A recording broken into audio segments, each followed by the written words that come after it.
What are we doing here? And where are we gonna go? It's like we just woke up one morning and then it's welcome to the show. Don't ask any questions, just go with the flow. Make as much money as you can and try your best not to get broke. Copy everything you see on the TV, from the hairstyles to the clothes, and don't think too often, just do exactly as you're told. And if you ever get confused, then just turn towards the alcohol. You'll still hear your thoughts, then just turn up the radio as you learn to live a lifestyle of drugs, sex, and rock and roll. But in all honesty, I just need to know, is there more to the cycle than growing and getting old? Living and dying just to leave behind a happy home and a whole lot of property that somebody else is going to own. I just really need to know before the casket's closed, 'cause I'm not willing to gamble with my soul, nor am I ready to take any chances. These are just simple life questions and I'm just searching for some answers. Like, what are we doing here? And what is our purpose? How did we get here, and who made us so perfect? And what happens once we go, or is this world all really worth it? Questions we don't answer because apparently we don't really have to. There's no purpose to this life and our existence is merely natural. Then in that case, please let me ask you, did you create yourself, or was it somebody else who had fashioned you? 'Cause you're a being that's impeccable, faultless and unparalleled. You're a product of supreme intelligence and I'm merely being rational. For there isn't a camera on this earth that can come close to the human eye, nor a computer that can compete alongside the human mind. And if the whole world was to come together, we wouldn't be able to create a single fly. So many signs, yet we still deny.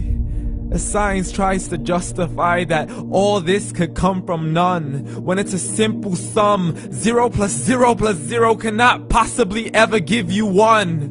So from where did all this order come? For everything has its origins, a maker, a creator of its own. I mean, the only reason you're watching this video is because somebody had to press upload. So we can believe in the Big Bang, but I'd rather believe in He who caused it to explode. Allah, the creator of everything along with every single soul. The ever-living, the master, the only one who is in control. Unlike his creation, beyond our imagination. And no, he's not a man, nor does he have any partners in association. He's on his own. And no, he did not ever leave us alone. Just like every manufacturer, he left us with an instruction manual. The Quran and Islam, and I'm sorry to jump to conclusions, but it's the only one possible. The only definition of God is the one and only supreme being. It's logical, a book with 0 contradictions, with miracles that are both scientific and historical, all revealed over 1400 years ago.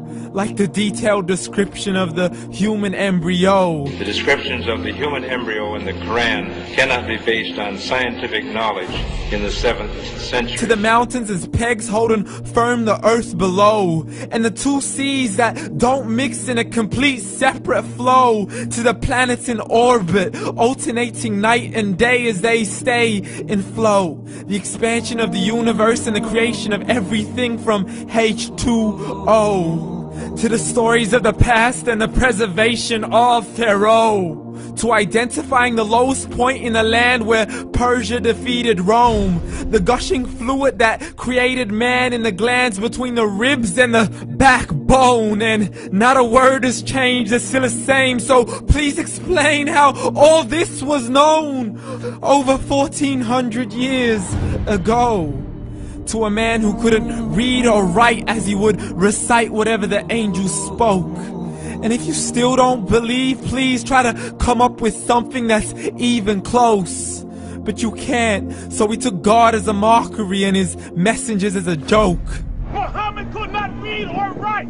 How's somebody who can't read or write gonna start a religion? Dismissed his scriptures as legends and tales of the ancient folk, as we live life according to our whims, desires, and hopes. saying this life is the only home we will ever know. We will live then die, then simply turn to bones. YOLO! Correction, after the grass dies, the rain arrives and it regrows, and Allah promises to do the same thing to your very soul and bring you back from your very fingertips to your toes, as the all-seeing supreme being watches us so close, and we are surely being tested in our wealth, our health, and our self, and everything that we've been blessed with. So believe, for we will surely be resurrected and be brought back to our Lord and account for every single deed, as He hands us our books and orders us to read. From the bad to the good and everything in between. You yourself are sufficient for your own accountability, so don't be mad at me. You are the one who thought He wouldn't come back to me. I gave you a whole life long to search after me, but you were busy in all that which was temporary. So read, and glad tidings to all those who believed. And if you disbelieve, read. And don't let that day be the first day you find out what your life really means. Read.